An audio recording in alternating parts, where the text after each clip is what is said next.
ओम श्री गणेशाय नमः। जय श्रीमन्नारायण, जय आदिशक्ति माता। दोस्तों, आपका दिन शुभ और मंगलमय हो। आज हमारे चैनल पर चैत्र मास महात्म्य के 5वें अध्याय का श्रवण करेंगे। कथा में आप सभी को बहुत बहुत स्वागत। तो आइए श्रवण करते हैं चैत्र मास महात्म्य कथा अध्याय 5। श्री सूत जी कहते हैं, महाराज आगे कहते हैं कि घृताची नाम की उस सुंदरी अप्सरा को सामने देखकर व्यास जी बड़ी चिंता में पड़ गए। सोचने लगे कि अब मैं क्या करूं। यह देव कन्या अप्सरा मेरे अनुरूप तो नहीं है। उस विचार सागर में निमग्न मुनि को देखकर अप्सरा के मन में आतंक छा वह सोचने लगी, कहीं मुनि मुझे श्राप न दे दे। इसलिए उसने अपना रूप सुग्गी का बना लिया और डरती हुई वह मुनि के आगे से निकली। अब उसे पक्षी के रूप में देखकर व्यास जी बड़े आश्चर्य में पड़ गए। अप्सरा को देखने के साथ ही मुनि के शरीर में काम का संचार हो गया था। वह उस समय अग्नि प्रकट करने का विचार से व्यास जी काष्ठ मंथन कर रहे थे। अचानक उस लकड़ी पर ही उनका शुक्र गिर पड़ा, पर वे काष्ठ मंथन करते ही रहे। मुनि की उसी अमोघ शुक्र से सुखदेव जी का आविर्भाव हो गया। व्यास जी के समान ही सुखदेव जी की भी बड़ी भव्य आकृति थी। काष्ठ से उत्पन्न हुए उस बालक ने व्यास जी के मन को आश्चर्यचकित कर दिया। जिस प्रकार यज्ञ में हवि पाने पर अग्नि प्रज्वलित उठती है, वैसे ही सुखदेव जी की आकृति चमचमा रही थी। पुत्र को सामने देखकर अब मुनि के आश्चर्य की सीमा नहीं रही। मन में आया कि यह कैसी घटना घट गई। उन्होंने विचार किया कि हो न हो यह भगवान शंकर के वरदान का प्रभाव है। काष्ठ से प्रकट हुए सुखदेव जी तेज के मूर्तिमान विग्रह ही जान पड़ते थे। अपने तेज से एक दूसरे अग्नि की तरह उनकी आभा चमक रही थी। दिव्य तेज से संपन्न एक दूसरे ग्रह पथ अग्नि की तुलना करने वाले और परम प्रसन्न पुत्र को जब मुनि ने देखा, तब उन्होंने तुरंत गंगा जी में गोता लगाया और फिर वे पर्वत के शिखर पर आ गए। तपस्वी लोग आकाश से बालक सुखदेव जी पर फूलों की वर्षा करने लगे। व्यास जी ने महात्मा सुखदेव जी के जात कर्मा आदि सभी संस्कार संपन्न किए। विश्वावसु, नारद और आदि प्रधान गंधर्व के मन में अपार हर्ष हुआ। वे सब सुखदेव जी के दर्शन करने आए और गान करने लगे। काष्ठ से प्रकट इस दिव्य बालक सुखदेव जी के दर्शन पाकर संपूर्ण महाभाग्यधरों को असीम आनंद हुआ। उन्होंने स्तुति आरंभ कर दी। हे ब्राह्मणों, सुखदेव जी के धारण करने के लिए दंड सुंदर कृष्ण मृग चर्म और दिव्य कमंडल और स्वयं आकाश से पृथ्वी पर आ गए। सुखदेव जी बहुत शीघ्र बड़े हो गए। प्रकाश तो उनका जन्म का ही साथी था। जन्म के समय ही रहस्य और संग्रह सहित सभी वेद सुखदेव जी के पास उसी प्रकार विराजमान हो गए जैसे उन्होंने व्यास जी को सुशोभित किया था। हे मुनिवर, पुत्रोत्साहमु व्यास जी बड़ी प्रसन्नता से उठे और सुखदेव जी को बारंबार उन्होंने अपने हृदय से लगाया। उनका मस्तक सूंघने लगे। कुशल मंगल पूछने के बाद उत्तम विद्या अध्ययन के प्रसंग में वार्ता की। तुमने भली भांति विद्या पढ़ ली, ऐसा आश्वासन देकर व्यास जी ने सुखदेव जी को आश्रम पर रख लिया। इसके बाद व्यास जी सुखदेव जी का विवाह करने की बात सोचने लगे। तब उन्होंने सुखदेव जी से भी कहा कि अनघ, तुम तो बड़े बुद्धिमान हो। बेटा, तुमने सभी वेदों और धर्मशास्त्र पढ़ लिए, अब विवाह भी कर लो। गृहस्थ बनकर देवताओं और पितरों का यजन करो। पुत्र विवाह करके मुझे पितृ ऋण से मुक्त करना तुम्हारा परम कर्तव्य है। सुखदेव, तुम बड़े बुद्धिमान हो। तुम गृहस्थाश्रम में रहने पर मुझे महान सुख होगा। बेटा, तुमसे मुझे बड़ी आशा है। उसे तुम्हें पूर्ण करना ही चाहिए। महाप्रज्ञ अत्यंत कठिन तपस्या करने के बाद तुम आयोनिज का मैंने मुख देखा है। सुखदेव तुम दिव्य रूप हो, मैं तुम्हारा पिता हूँ और मेरी रक्षा तुम करो। श्री सूत जी कहते हैं, इस प्रकार कहने पर पूर्ण बैरागी सुखदेव जी ने अपने पिता व्यास जी से इस प्रकार कहना आरंभ किया कि पिताजी, भला बताइए तो मृत्युलोक में ऐसा कौन सा सुख है जिसमें दुख ना भरे हों, और पंडित जन तो ऐसे सुख को सुखी नहीं कहते। महाभाग्य हो जाऊंगा पराधीन हो जाने पर, विशेषता जब स्त्री मुझे अपने काबू में कर लेगी, तब मेरे लिए कौन सा सुख रहेगा। पिताजी, संभव है लोहे और लकड़ी के यंत्र से जकड़ा हुआ मनुष्य कभी भी छूट जाए, किंतु स्त्री पुत्र मैं श्रृंखला से बंध जाने पर तो वह किसी भी प्रकार मुक्ति हो ही नहीं सकता। तब व्यास जी कहने लगे कि पुत्र ग्रह ना तो बंधन आगार है, ना बंधन में कारण ही। जिसका मन गृहस्थाश्रम में आसक्त नहीं हुआ, वे गृहस्थ होते हुए भी मुक्त हो जाता है। न्याय पूर्वक आए हुए पैसों से वेदों की आज्ञा के अनुसार सत्कार में लगा रहे, श्राद्ध करे, वेद की आज्ञा के अनुसार सत्कर्मों में लगा रहे। ब्रह्मचारी सन्यासी और वानप्रस्थ नियम पालन करके सदा गृहस्थ के घर मध्याह्न के बाद भिक्षा के लिए आते हैं, उन्हें श्रद्धा पूर्वक अन्न का दान करें और उनके साथ मधुर संभाषण अर्थात वार्ता करने से गृहस्थों को महान धर्म मिलता है, वे कृतार्थ हो जाते हैं। गृहस्थाश्रम से श्रेष्ठ अन्य किसी धर्म को ना मैंने देखा है और ना कभी सुना है। पुत्र वेद की आज्ञा के अनुसार कार्य करने वाले गृहस्थ को भला क्या नहीं मिल सकता। स्वर्ग, मोक्ष और उत्तम कुल में जन्म उसे सभी सुलभ हो जाते हैं। जिस जिस बात की अभिलाषा होती है उसी को वह पा जाता है।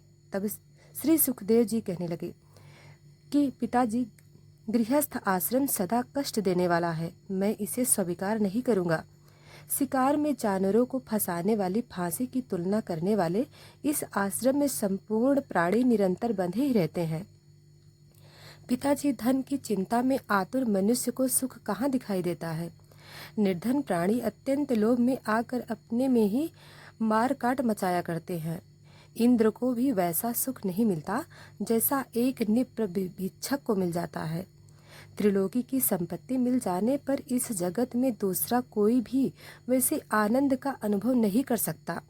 देवराज इंद्र तो स्वर्ग के राजा हैं, किंतु तप करते हुए तपस्वी के देखकर उनका हृदय आज भी दहल उठता है।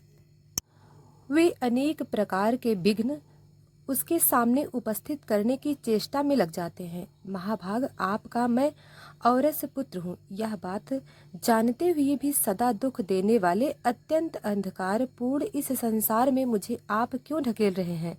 पिताजी, जन्म के समय बुढ़ापे में मृत्यु काल उपस्थित होने पर तथा विष्ठा और मूल से व्याप्त गर्भ में रहने पर बारंबार दुख ही दुख तो भोगने पड़ते हैं। तृष्णा और लालच से होने वाला दुख इससे भी अधिक कष्टप्रद है। मानद मरण से भी बढ़कर दुख वह है जो किसी से याचना की जाए। श्री सूत जी कहते हैं, सुखदेव जी में असीम बुद्धि थी, उनका वेश शांत था, वे मानसिक सन्यासी हो चुके थे। ऐसे सुयोग पुत्र के उपर्युक्त बातें कहने पर व्यास जी कहने लगे कि पुत्र, तुम तो बड़े भाग्यशाली हो, मैंने देवी भागवत की रचना की है, इसका अध्ययन करो। वेद तुल्य इस पावन पुराण का संक्षिप्त रूप से रचना हुई है। 5 लक्षणों से सुसक्त इस पुराण में 12 स्कंद है। मेरी समझ से यह पुराण संपूर्ण पुराणों का भूषण है। महामते, जिसके सुनते ही सत असत वस्तु का सम्यक ज्ञान सुलभ हो जाता है, उसी देवी भागवत का अब तुम अध्ययन करो। भगवान विष्णु बालक रूप में वट पौर्णिमा किस कार्य को पूर्ण करने के लिए मुझे इस प्रकार रचा गया है, किस द्रव्य से मेरी यह रचना संपन्न हुई है, मुझे किस प्रकार यह सारी बातें ज्ञात हो। महान पुरुष भगवान विष्णु के मन में चिंता की लहरें उस समय उठ रही थीं।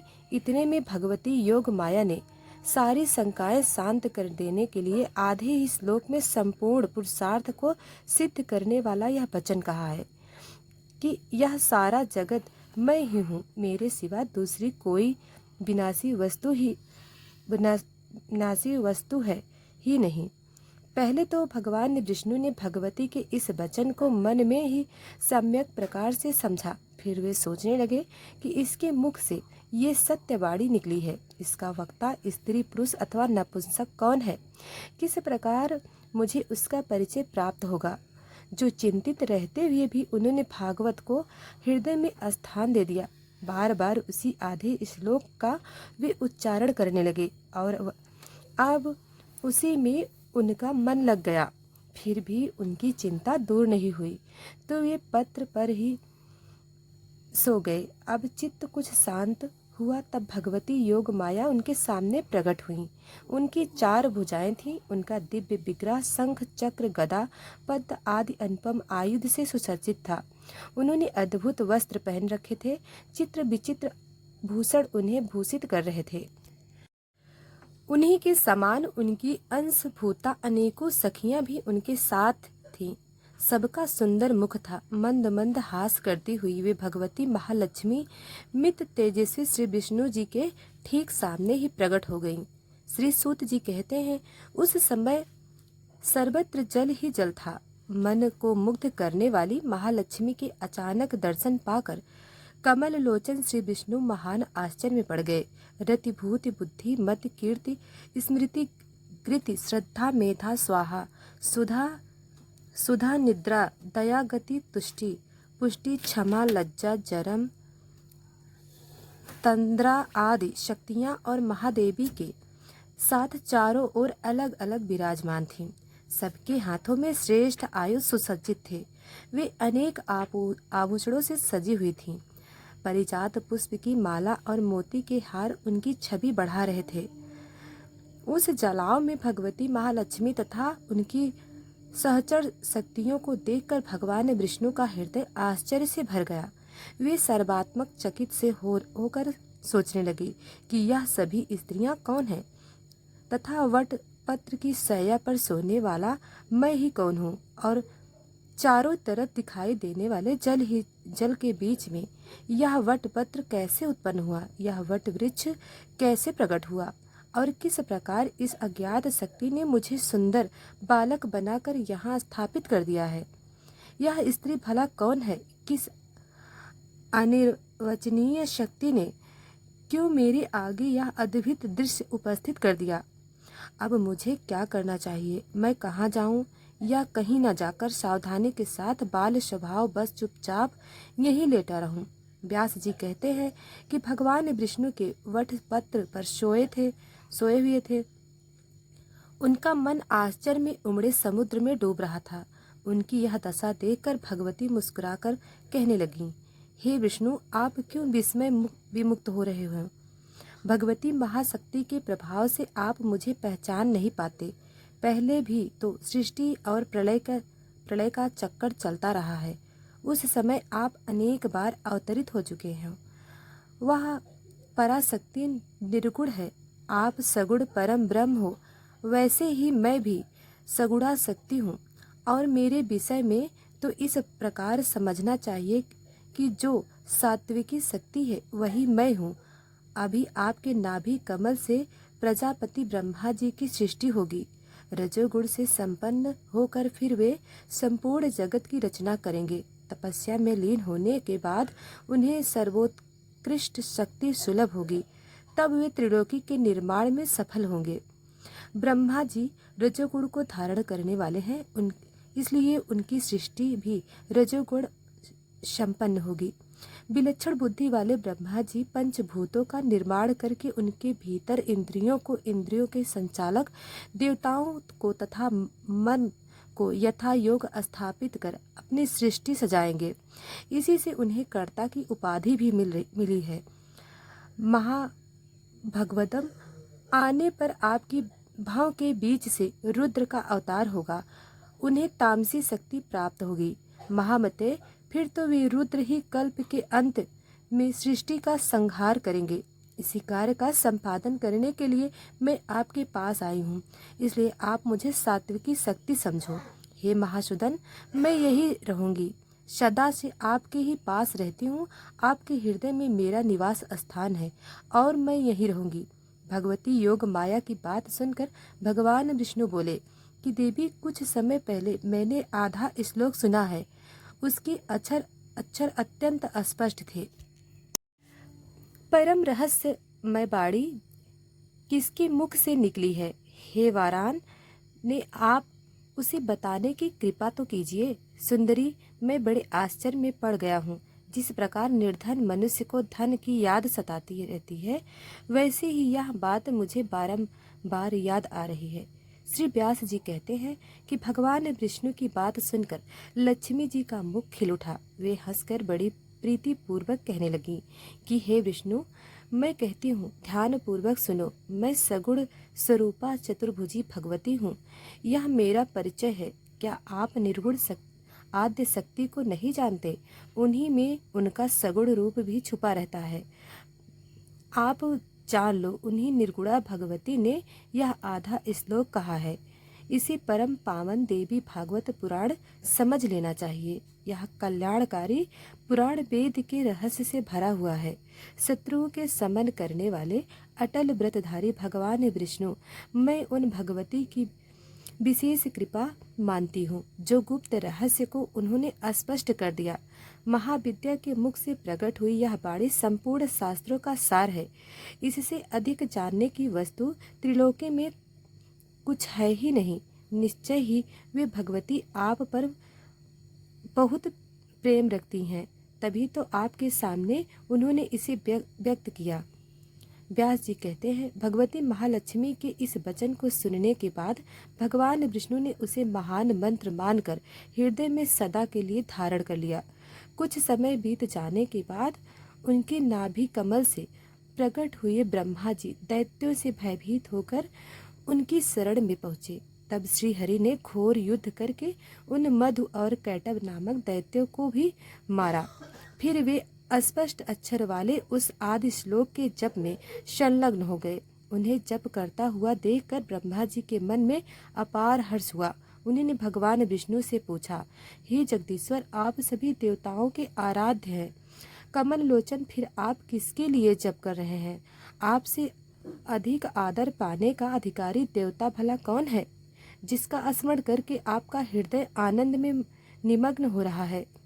तब भगवान विष्णु बोले, महाभाग्य से संपन्न जो शक्ति आप में और मुझ में विराजमान है, उसे कल्याण स्वरूपा भगवती आद्य शक्ति समझो, जिनके आधार पर इस अगाध जल में इस सारा जगत स्थिर है, जो सदा विराजमान रहकर साकार रूप से अपने लीला प्रकट करती हैं तथा जिनसे यह चराचर अखिल विश्व उत्पन्न हुआ है।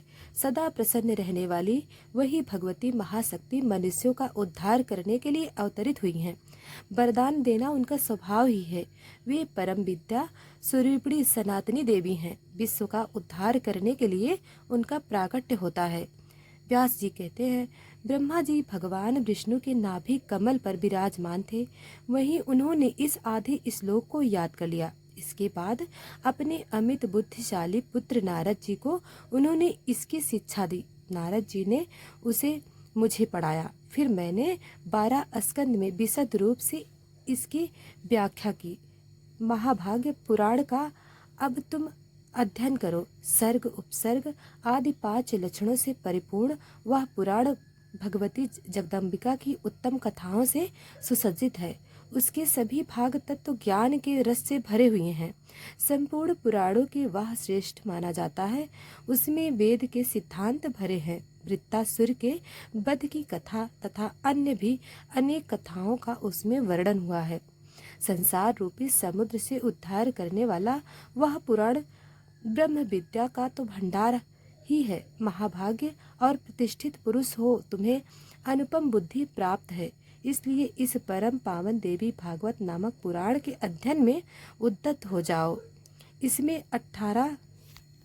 18,000 श्लोक हैं। यह प्रशंसनीय कल्याणकारी पुराण श्रोताओं और वक्ताओं को सुखी बनाता शांति प्रदान करता है, दीर्घायु तथा पुत्र और पौत्र से संपन्न करता है।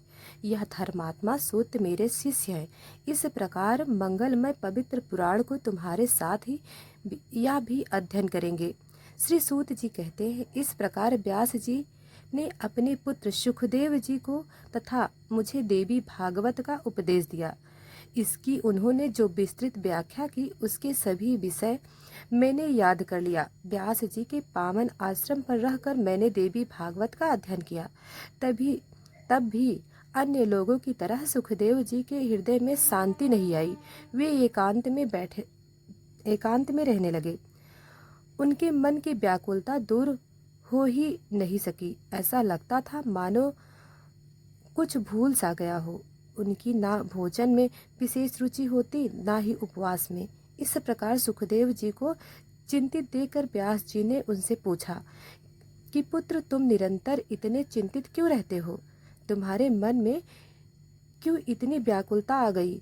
पुत्र, जिस प्रकार निर्धन मनुष्य ऋण में दब सदा उसी का चिंतन में लीन रहता है, तुम्हारी भी इस समय ठीक वही दशा हो रही है। पुत्र, मैं तुम्हारा पिता हूँ, वर्तमान हूँ, फिर भला तुम्हें ऐसी कौन सी चिंता सवार हो गई? अगर मेरे कहने से तुम्हारे मन की शांति ना मिले तो तुम जनक जी जिसके रक्षक है उस मिथिलापुरी में चले जाओ। वहाँ राजा जनक प्रसिद्ध धर्मात्मा, जीवन मुक्त और बड़े सत्यवादी हैं।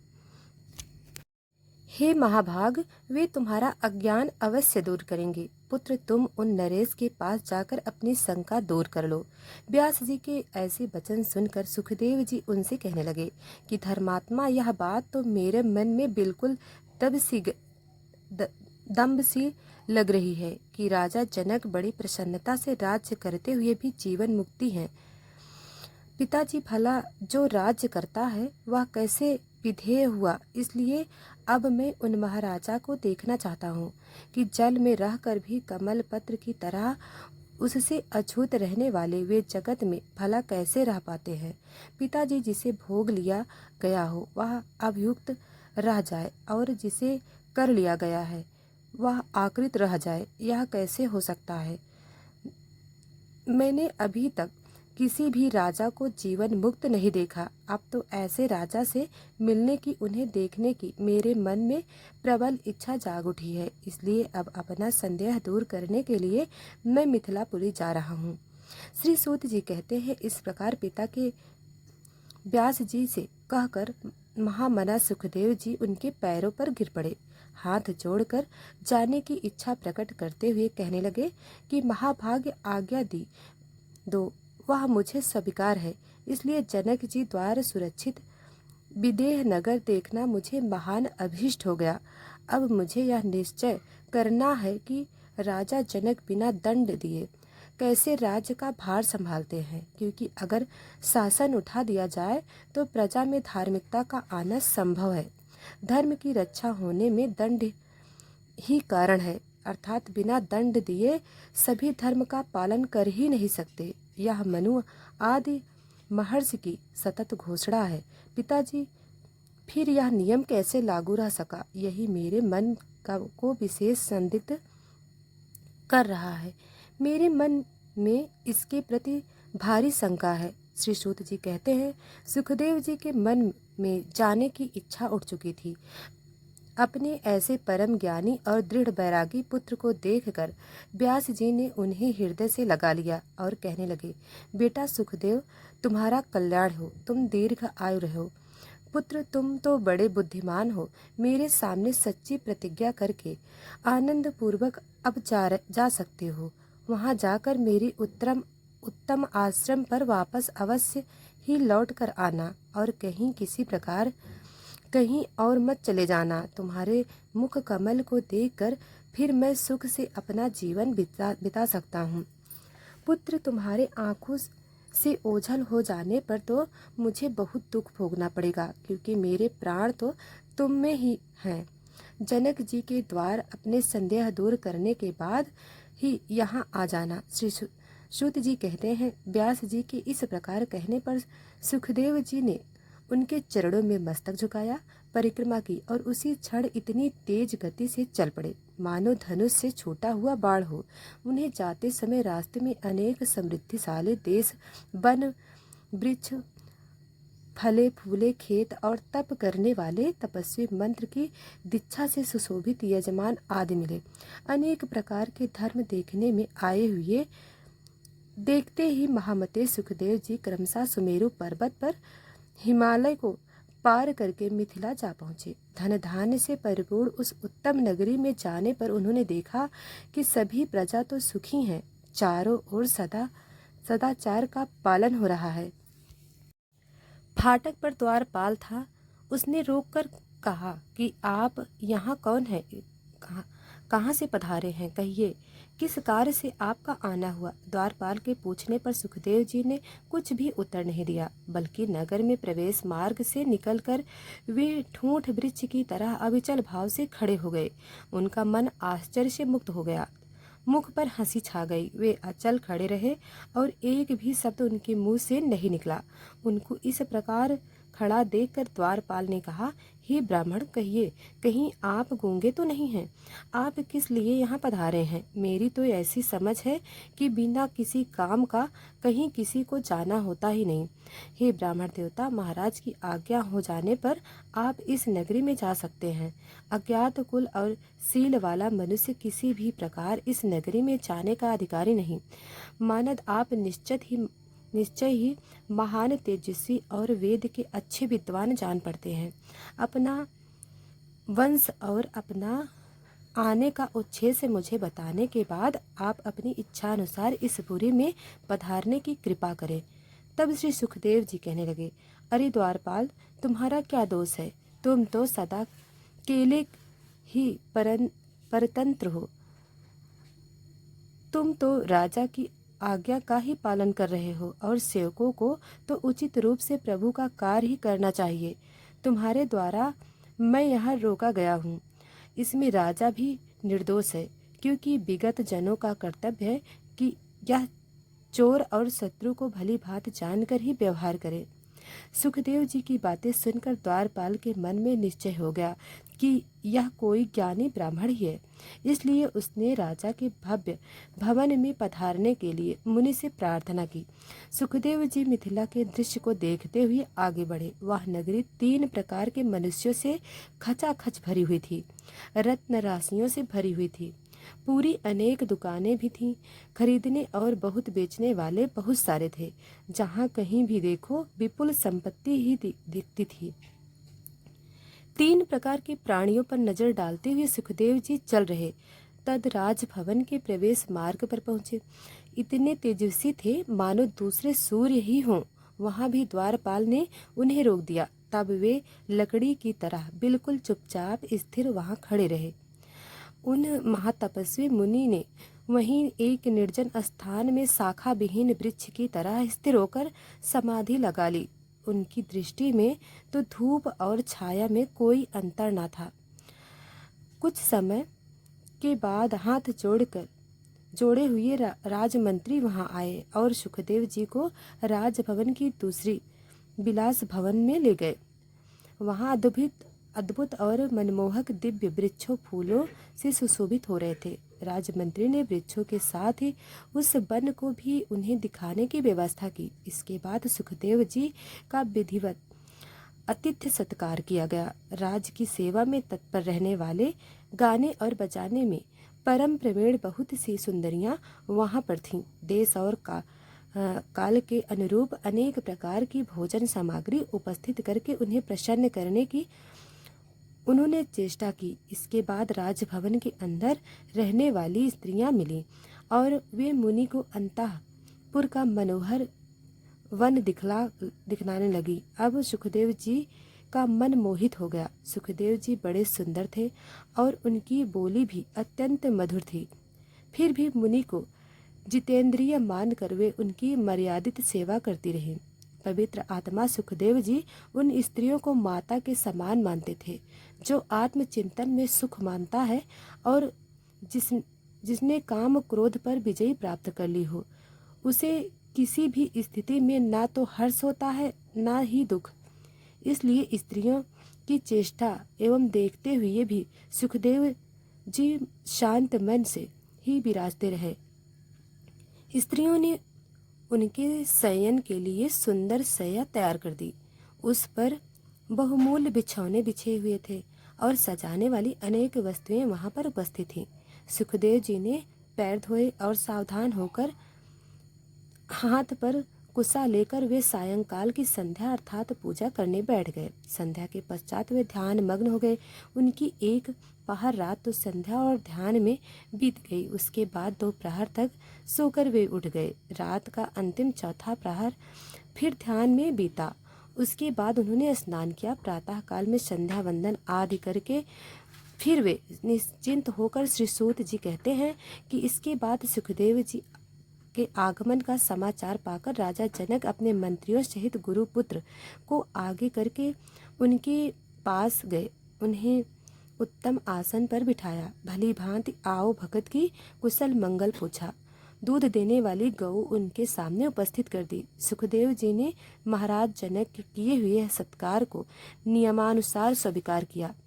राजा से भी उन्होंने कुशल मंगल पूछी और उनसे अपना शुभ समाचार कह सुनाया। कुशल प्रश्न होने के बाद व्यास जी नंदन सुखदेव जी सुखदायी आसन पर बैठ गए। उनका चित्त शांत था। तब राजा जनक ने उनसे पूछा कि महाभगवतम हुआ बिताने की कृपा कीजिए। तब श्री सुखदेव जी बोले, महाराज पिता व्यास जी ने मुझसे कहा कि तुम विवाह कर लो, क्योंकि सभी आश्रमों में उत्तम गृहस्थ आश्रम में ही है, परंतु उनकी आज्ञा को बंधन कारक मानकर मैंने उसे स्वीकार नहीं किया। उन्होंने फिर यह कहा कि यह बंधन नहीं, तब भी मैंने उनकी बात नहीं मानी। मेरा मन विविध तरह की कल्पनाओं में उलझने लगा। मेरे मन की दशा को समझाकर मुनिवर व्यास जी बोले, तुम मिथिला चला जा, जो शोक कर वहाँ राजा जनक रहते हैं। वे याज्ञिक पुरुष और जीवन मुक्त हैं। विदेह नाम से उन्हें सारा संसार जानता है। वहाँ पर वे अंक राज्य करते हैं। राज्य का भार संभालते हुए भी वे माया के बंधनों से मुक्त हैं। परम तपस्वी पुत्र फिर तो क्यों डर कर वन वृत्ति स्वीकार करना चाहता है। महाराजा जनक की स्थिति देखकर अपने मानसिक अंधकार को दूर करके तुझे विवाह अवश्य कर लेना चाहिए, और अगर मेरी बात पर विश्वास न हो तो खुद जाकर उन महाराज से पूछ ले। वे राजा जनक जी तेरे मानसिक संदेह का निवारण कर देंगे। पुत्र उन राजा की बात सुनकर शीघ्र मेरे पास लौट आना। महाराज इस प्रकार अपने पिता की आज्ञा मानकर मैं आपकी पुरी में आ गया हूँ। आप तो निष्पाप पुरुष हैं। मैं संसार के बंधन से मुक्त होना चाहता हूँ। मुझे बताइए कि मुझे क्या करना चाहिए। राजन, तप, तीर्थ, व्रत, यज्ञ, स्वाध्याय, तीर्थ, व्यास या फिर ज्ञान, इन साधनों में से किसका आश्रय लेने से मुक्ति सुलभ होगी, यह कहने की कृपा करें। तब राजा जनक ने कहा कि सुनिए, मोक्ष मार्ग का अनुसरण करने वाले ब्राह्मण को चाहिए कि पहले उसका यज्ञोपवीत संस्कार हो, फिर विद्या पढ़ने के लिए वह गुरु के यहाँ रहे। वेद और वेदांत का अध्ययन हो जाने पर गुरु को गुरु दक्षिणा दे, उसका समावर्तन हो जाए, फिर वह विवाह करके गृहस्थ आश्रम बन जाए, मन पर अधिकार रखे।